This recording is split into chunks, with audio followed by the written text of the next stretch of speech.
এই 5ই আগস্ট গণ অভ্যুত্থান সফল হয়েছিল যে এই গত 15.5 বছরের যে একটি প্রেক্ষাপট তৈরি হয়েছিল।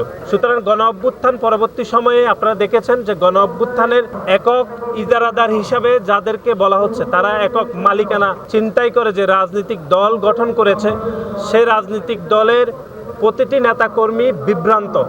একজন বক্তব্য দিচ্ছেন তো আরেকজন সামাজিক যোগাযোগ মাধ্যমে সে বক্তব্য প্রত্যাখ্যান করে তিনি নতুন বয়ান তৈরি করছেন।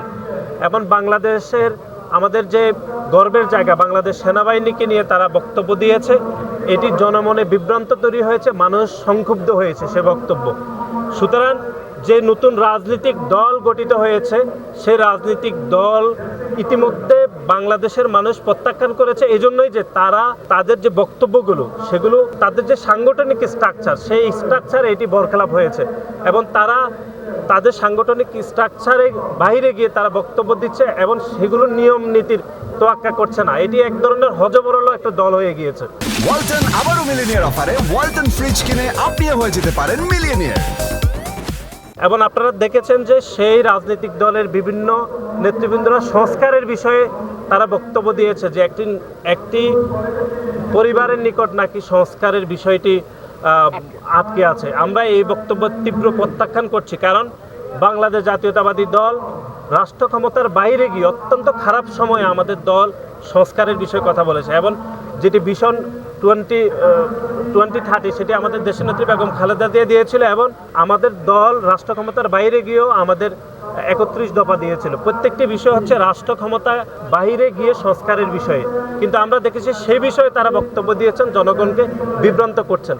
আমার তো মনে হচ্ছে যে কয়েকদিন পরে তারা নিজেদের সহকর্মীকে একজন আরেকজনকে বহিষ্কার করবেন এই সামাজিক যোগাযোগ মাধ্যমে বক্তব্য পাল্টা বক্তব্যের কারণে। আমাদের দলের ভারপ্রাপ্ত চেয়ারম্যান জনাব তারেক রহমান গণ অভ্যুত্থান পরবর্তী সময়ে যতগুলো বক্তব্য দেখেছেন সর্বমহলে প্রশংসিত হয়েছে তিনি ঐক্যের কথা বলেছেন এবং গতকালও আমাদের দলের চেয়ারপারসন দেশনেত্রী বেগম খালেদা জিয়া ঐক্যের কথা বলেছেন যে গণ অভ্যুত্থানে এত শহীদদের আত্মত্যাগের বিনিময়ে আমরা যে বাংলাদেশ পেয়েছি সেই বাংলাদেশ অবশ্যই ঐক্যবদ্ধ হতে হবে।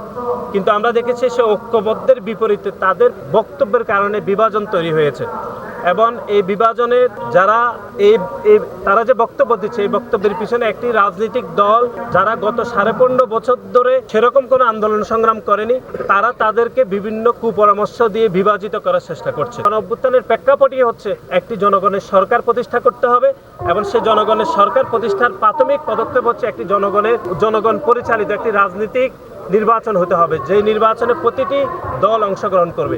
কিন্তু আমরা দেখছি নির্বাচন বিষয়ে প্রধান উপদেষ্টাকে এই একটি নতুন যে রাজনৈতিক দল গঠিত হয়েছে তারা বিভ্রান্ত করছে, তাদের চাপে প্রধান উপদেষ্টা ডিসেম্বর থেকে নির্বাচন জুনে হবে এরকম একটি কথাবার্তা বলে জনগণকে বিভ্রান্ত করেছে। এই বিষয়ে আমাদের দল ইতিমধ্যে বক্তব্য দিয়েছে।